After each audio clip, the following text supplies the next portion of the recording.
Warahmatullahi wabarakatuh. Assalamualaikum warahmatullahi wabarakatuh. Dalam kesempatan ini saya akan menyampaikan mengenai teori biaya. Subtopik untuk hari ini biaya jangka panjang dan skala ekonomis. Teori biaya jangka panjang ini mengasumsikan semua faktor produksi bersifat variabel, berbeda dengan teori biaya jangka pendek. Kalau di teori jangka pendek, biaya dikelompokkan menjadi dua, yaitu biaya variabel dan biaya tetap. Nah, kalau di biaya jangka panjang, semua faktor produksi bersifat variabel. Ini merupakan cakrawala perencanaan atau planning horizon. Produsen dapat merencanakan usahanya jauh ke muka dan memilih dari berbagai aspek produksi jangka pendek. Produsen dapat memilih salah satu dari sekian banyak kemungkinan investasi yang berbeda-beda. Setelah investasi tersebut dipilih oleh produsen dan dana telah ditanamkan ke dalam suatu peralatan kapital tetap, maka produsen tersebut berada dalam situasi jangka pendek. Contoh, misalnya dalam suatu proses produksi hanya tersedia 3 jenis teknologi, yaitu kecil, sedang, dan besar. Skala perusahaan dengan teknologi terkecil dilukiskan pada kurva AC1, skala sedang oleh AC2, dan skala besar AC3. Dalam jangka panjang, produsen akan memilih satu di antara 3 alternatif teknologi yang menurutnya paling menguntungkan. Pemilihan skala produksi didasarkan atas pengeluaran dan biaya rata-rata terkecil. Nah, kita lihat pada kurva berikut. Ini ada 3 kurva di mana biaya yang dikeluarkan kalau kita menggunakan teknologi skala kecil, sedang, dan besar. Pada saat kita memproduksi Q1, itu bisa kita lakukan dengan pemilihan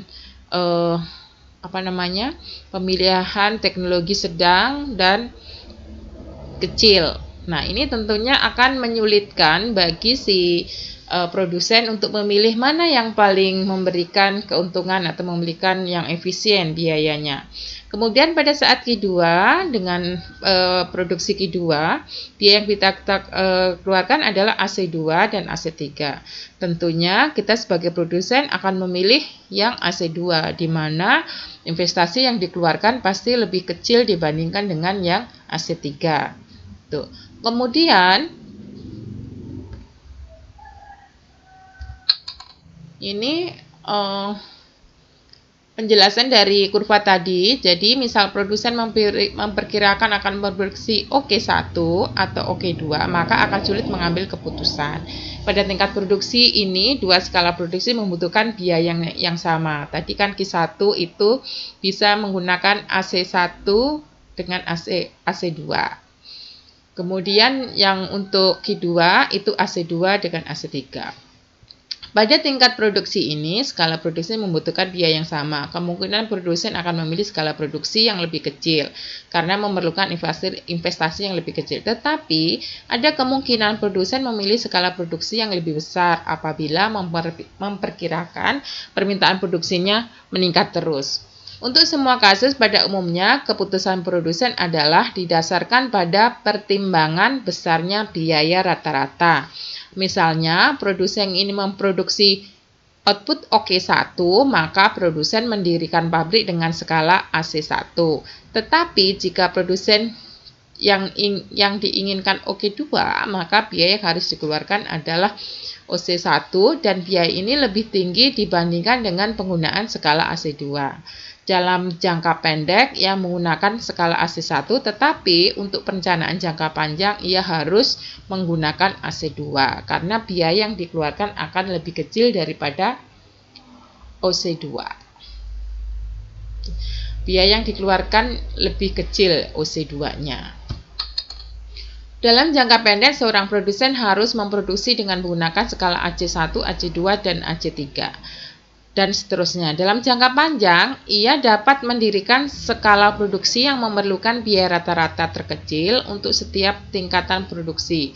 Jadi, untuk perencanaan produksi, ia dapat memperhatikan kurva biaya rata-rata terkecil untuk setiap tingkatan produksi untuk jangka panjang. Kurva ini menunjukkan biaya rata-rata terkecil untuk menghasilkan berbagai tingkat produksi dalam jangka panjang yang disebut dengan kurva amplop atau kurva sampul. Kurva biaya rata-rata jangka panjang dalam jangka panjang, produsen dihadapkan pada alternatif skala produksi yang banyak sekali. Misalkan pada gambar 6 skala produksi dari satu set kurva rata-rata jangka pendek dapat ditentukan biaya rata-rata jangka panjang. Misalnya, seorang produsen dalam skala AC1 akan memilih berproduksi di titik A, karena pada titik ini memberikan keuntungan maksimum karena biaya rata-rata yang dikeluarkan terkecil. Misalnya, produsen tersebut akan memperluas produksinya sebesar B. Perluasan ini sebenarnya dapat dilakukan tanpa merubah skala produksi yang ada. Meskipun demikian, dalam jangka panjang, produsen akan memperbesar skala produksi menjadi AC2, karena dengan skala yang lebih besar dapat menurunkan biaya produksi. Ini ya, jadi ini kurva AC1, dia kalau memproduksi A, memproduksi sebesar A, maka AC1. Nah, untuk membesar B sebenarnya bisa juga menggunakan AC1 dalam jangka pendek, tapi untuk jangka panjang bisa memilih dengan AC2. Nah, ini adalah long run average cost. Jadi kurva biaya jangka panjang itu adalah titik-titik yang menghubungkan biaya rata-rata terkecil jangka pendek. Ini titik-titik ini ya. Dihubungkan, terbentuklah kurva long run average cost. Tuh, jadi di sini jumlah output, di vertikalnya ongkos produksi. Tuh, jadi paham ya? Jika kurva perencanaan jangka panjang LRAC adalah menunjukkan titik-titik di mana besarnya biaya rata-rata untuk memproduksi berbagai tingkat produksi dalam jangka panjang terkecil. Kurva ini menunjukkan kurva biaya rata-rata jangka panjang bagi produsen. Produsen akan memilih satu skala produksi jangka pendek yang memerlukan biaya produksi terkecil dalam setiap menghasilkan produksi. Biaya marginal jangka panjang. Kurva biaya marginal jangka panjang atau LMMC dapat ditentukan berdasarkan kurva biaya rata-rata jangka panjang. Pada gambar skala produksi yang ditulis kurva AC1, kurva ini mempunyai kurva biaya marginal MC1 di titik A, yaitu pada tingkat produksi OK1. AC adalah sama dengan ACJP, berarti di titik biaya produksi total jangka pendek adalah sama dengan biaya produksi total jangka panjang. Pada OK1, AC lebih besar daripada ACJP, sehingga biaya produksi total jangka pendek lebih besar dibandingkan dengan biaya produksi total jangka panjang. Jadi, setiap perluasan produksi menuju OK1, biaya marginal jangka panjangnya pasti lebih besar dibanding biaya marginal jangka pendek. Pada produksi OK, biaya total jangka pendek akan lebih besar daripada biaya total jangka panjang. Perluasan produksi dari OK1 ke 01 OK mengakibatkan tambahan biaya produksi total atau biaya marginal MC jangka pendek lebih besar dari biaya marginal jangka panjang MCJP. Sehingga kurva MCJP di bawah kurva MC1 untuk produksi lebih besar daripada OK1. Kurva MCJP akan berpotongan dengan ACJP apabila kurva ACJP mencapai titik minimum. Ini kurvanya ini ya. Tuh. Jadi kurva ACJP-nya average cost jangka panjang, ini ya. Ini marginal cost-nya, marginal cost jangka panjang. Jadi kan sama ACJP-nya ya. Jadi dia memotong titik pada minimum. Jadi dalam perencanaan jangka panjang hanya ada skala produksi jangka pendek di mana besarnya AC minimum jangka pendek tepat sama dengan besar AC minimum jangka pendek tepat sama besar AC minimum jangka panjang. Pada gambar ACM sama dengan biaya marginal minimum pada tingkat average cost minimum. ACM menyinggung ACJP minimum. Dari keterangan di atas disimpulkan bahwa biaya rata-rata jangka panjang long run average cost curve menunjukkan besarnya biaya rata-rata minimum untuk menghasilkan berbagai tingkat produksi dalam jangka panjang, sehingga biaya marginal jangka panjang long run marginal cost curve menunjukkan besarnya jumlah tambahan biaya produksi minimum apabila hasil produksi diperluas dalam jangka panjang. Jumlah tersebut menunjukkan besarnya jumlah tambahan biaya produksi maksimum yang dapat dihemat apabila produksi ingin diperluas dalam jangka panjang. Nah, ini kurvanya ya. Jadi AC minimum, average cost minimum, marginal cost jangka panjang, marginal cost minimum. Ini berpotongan ya, menyinggung, terjadi persinggungan itu.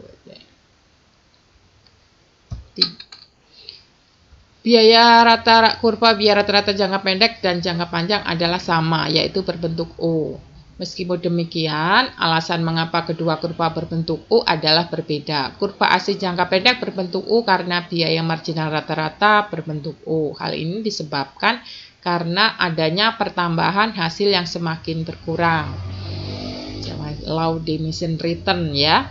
Ingat dalam teori produksi, bentuk kurva produksi mulai menaik dan kemudian menurun. Bentuknya kurva biaya rata-rata jangka panjang U karena adanya pertambahan hasil karena perluasan skala produksi, increasing return to scale, atau pengurangan hasil karena perluasan skala produksi, decreasing return to scale, di dalam suatu fungsi produksi tertentu.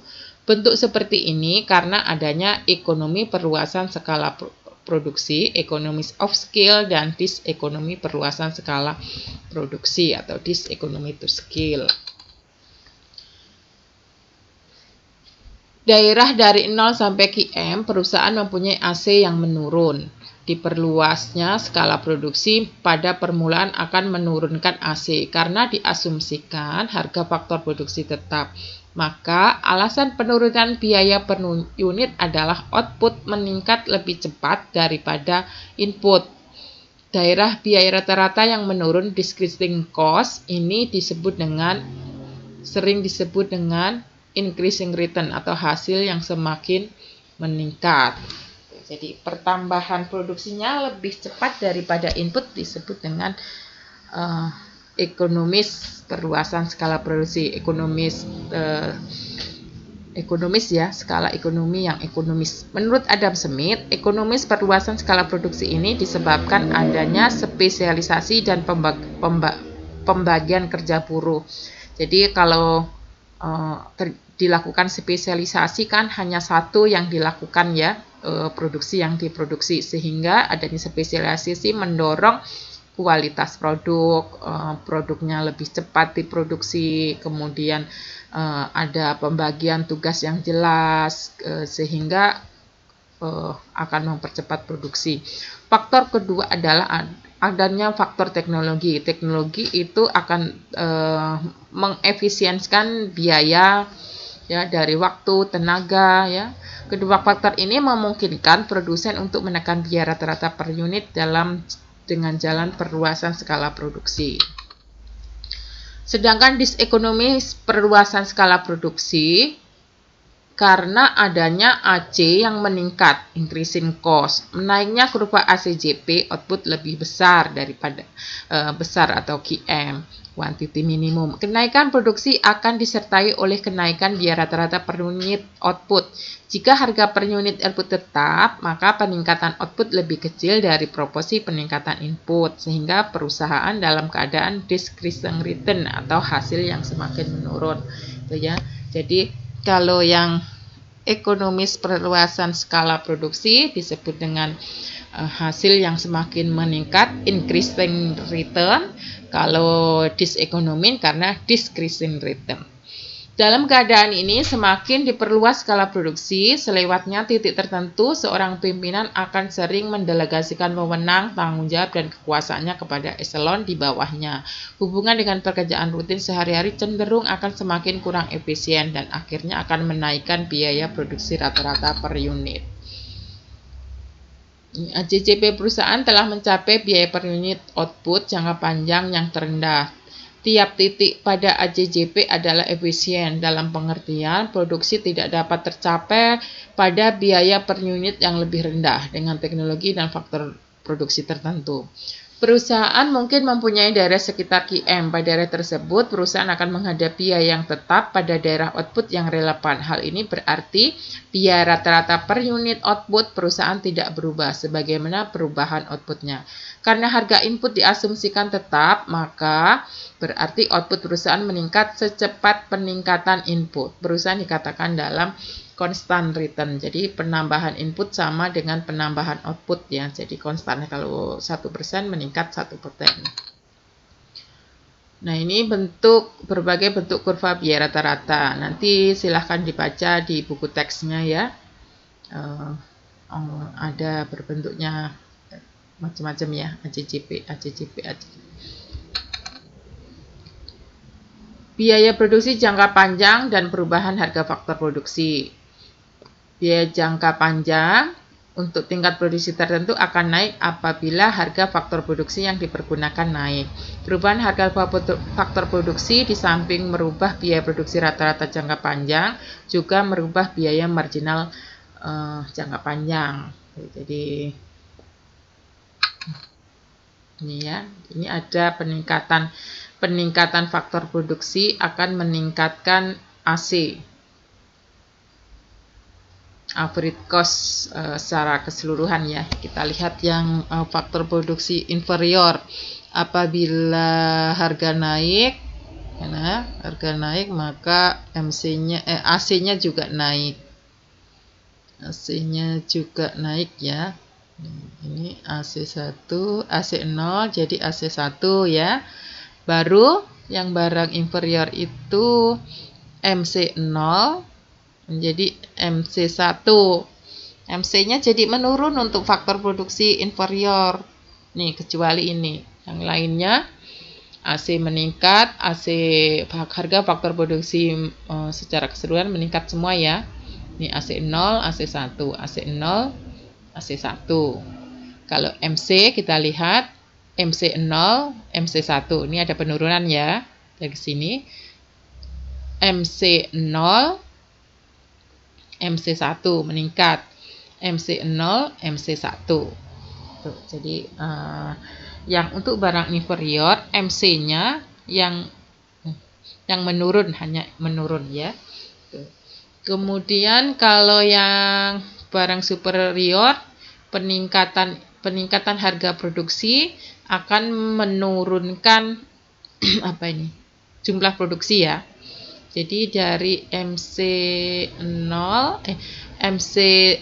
dari Q1 menjadi Q2 nih. Jadinya jadi Q0, dia produksinya lebih kecil.